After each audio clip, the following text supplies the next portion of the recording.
సికింద్రాబాద్లోని doctor Narayana college of hotel మేనేజ్మెంట్లో 100% job guarantee 966365 అంటే కూటమి ఏపీలో గవర్నమెంట్ ఫామ్ చేయడానికి జగన్మోహన్ రెడ్డి గారు తీసుకున్న నిర్ణయాలే కారణమంటారా? నిర్ణయాల కన్నా కూడా ఆయన అవలంబించిన విధానాలు, డెసిషన్స్, పాలసీలు, కాండక్ట్ మూడు ఉన్నాయండి. Physical conduct of a leader is extremely important. ఒక ఎన్టీ రామారావు గారు వచ్చారు, ఆ వేళ రామారావు గారు పార్టీ పెట్టారు ఎందుకు? తెలుగు వాళ్ళని అవమానించారు. ఒక ముఖ్యమంత్రిని ఎలా ట్రీట్ చేశారు? ఇట్ వాస్ అంజయ్ గారిని చాలా నీచంగా మాట్లాడప్పుడున్న రాజీవ్ గాంధీ అలా వచ్చారు అన్నమాట. అలా వచ్చారు తెలుగు వాళ్ళ ఆత్మాభిమానం కోసం, తెలుగు జాతి ఆత్మ గౌరవాన్ని నిలబెడతానికి.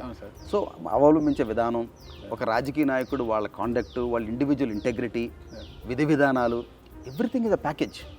Most important intelligent person in the state is not the biggest leader, is not the CM, not the MP, not the MLA, not an industrialist. It is a common man on the road. ఆ rickshaw దొక్కే కార్మికుడు, వాళ్ళకి మనకన్నా ఇంగిత జ్ఞానం ఎక్కువ, మనకన్నా ఎక్కువ time ఉంటుంది, ఎక్కువ ఆలోచిస్తారు గ్రాస్ రూట్ లెవెల్లో. ఇవన్నీ ఫర్ గుడ్ అండి చేంజెస్ అండి. ఇప్పుడు ఈ రిజల్ట్ భారీ రిజల్ట్ ఇచ్చారు. రేపు ఎక్స్పెక్టేషన్ కూడా ఇలాగే ఉంటుంది. అంటే ఇది ఈ డెడ్లీ కాంబినేషన్ సార్. కాపు కమ్మ కలిసి పోటీ చేయడం అనేది ఈ రెండు పార్టీలు, కాపుల పార్టీ కాబట్టి డెడ్లీ కాంబినేషన్ ఇది. ఈ కాంబినేషన్ సక్సెస్ అయ్యి ఈరోజు కూటమి అధికారంలోకి వచ్చిందంటే ఎవరి క్రెడిట్ ఇవ్వచ్చండి సార్? అది సోషల్ ఇంజనీరింగ్ కాదు సార్. అది సోషల్ ఇంజనీరింగ్ కాదు, ఇది social revolution. Okay, social engineering అనేది పొలిటికల్ సామాజిక చైతన్యం, సామాజిక చైతన్యం. కరెక్ట్గా చెప్పారు. ఇది లేకపోతే ఆ రిజల్ట్ రాదండి. 160 సీట్లు వచ్చినాయి అంటే సోషల్ రెవల్యూషన్. సోషల్ ఇంజనీరింగ్ అనేది పాలిటిషియన్స్ అందరూ అనుకుంటారు, కాస్ట్ కమ్మ, ఎస్సీ, బీసీ, ఈ సెక్షన్కి ఇన్ని ఓట్లు, ఇన్ని మినిస్ట్రీలు, ఇంత ఎమ్మెల్యే, అదంతా ఇది ఓట్ ఫ్యాక్టర్ కాదు సార్. ఎప్పుడు కూడా కాపుకి కమ్మకి కొంత రైవలరీ ఉంటుందని ఎప్పుడు అంటుంటాం సార్. అంటే మేము విజయవాడలో పెరిగాం కదా. మేము రంగా గారు, నెహ్రూ గారు నాకు బాగా కావాల్సిన ఆయనే. రాధా గారు నా గుడ్ ఫ్రెండ్, మా స్కూల్లో చదివాడు మనిషి, వంగవీటి రాధా గారు, వీళ్ళంతా కావాల్సిన ఫేమస్సే. పెద్ద రాధా గారు సార్, చిన్న రాధా గారు, వంగవీటి రాధా గారు. ఓకే, ఈ రైవలరీ ఉంటుంది వీళ్ళకని చెప్పాం సార్. అంటే డెడ్లీ కాంబినేషన్ ఇది. ఈ కాంబినేషన్ సక్సెస్ అయింది ఈరోజు. మరి ఇది చివరి వరకు నిలబడుతుంది అంటారా? అంటే ఉట్టి కాపు కమ్మం కలవటం వల్ల గవర్నమెంట్ రాలేదు సార్. అక్కడ అసలు you name any community irrelevant of cost, creed and religion ఓటే బట్టి వాళ్ళకి 160 సీట్లు వచ్చినాయి. 60% vote share is not a joke for the alliance. Everybody rooted for them. ఎంత ఒకవేళ వైసీపీ అధికారంలో రాకపోయినా దాదాపు 40% ఓట్ షేర్ని తీసుకుంది సార్ వైసీపీ. ఇది ఎలా చూస్తామంటారు? అంటే ఒక ఓట్ షేర్ అనేది ఒక పొలిటికల్ ఎస్టాబ్లిష్మెంట్కి 40%. 19లో 40% టీడీపీకి ఉంది, ఇవాళ 40% వైఎస్ఆర్సీపీకి ఉంది. బట్ ఈ దిశానిర్దేశం చేసేది ఆ 20% కామన్ న్యూట్రల్ ఓటర్. ఆ 20% న్యూట్రల్ ఓటర్ చూసుకోండి, మీరు డిసైడ్ ఎవ్రీథింగ్. అది 19లో డిసైడ్ చేశారు, 24లో డిసైడ్ చేస్తారు, 29లో కూడా డిసైడ్ చేస్తారు. ఎవరి అఫిలియేషన్ వాళ్ళకి ఉంటుందండి. అది కులం బట్టి అయి ఉండొచ్చు, మతం బట్టి అయి ఉండొచ్చు, అభిమానం బట్టి అయి ఉండొచ్చు.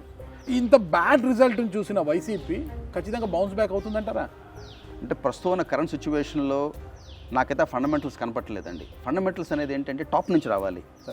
టాప్ నుంచి అన్లర్నింగ్ అనేది అవ్వాలి లైఫ్లో. ఒక ఫెయిల్యూర్ నుంచి సక్సెస్ రావాలంటే ఎలా సార్?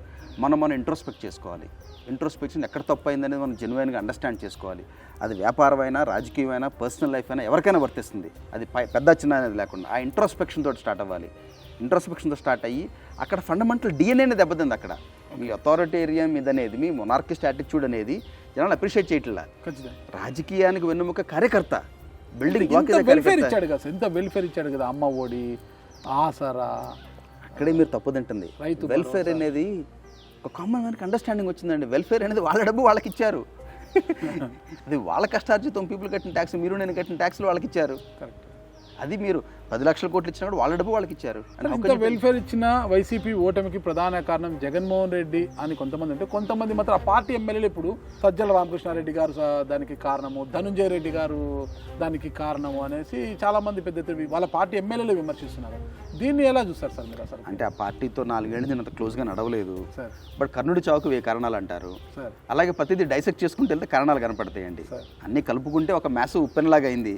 బట్ ఫండమెంటలీ ఇవన్నీ మైక్రో లెవెల్ మాత్రం నేను చెప్పిన 3 రీజన్స్. ఏది డిస్బ్యాండింగ్ ఆఫ్ ఒక పొలిటికల్ రాజకీయ వ్యవస్థను నిర్వీర్యం చేయటం, అథారిటేరియనిజం, 3 సోషల్ అపీవల్. సుమన్ టీవీలో మీ పర్సనల్ అండ్ బిజినెస్ ప్రమోషన్స్ కోసం కింది నెంబర్కి కాంటాక్ట్ చేయండి.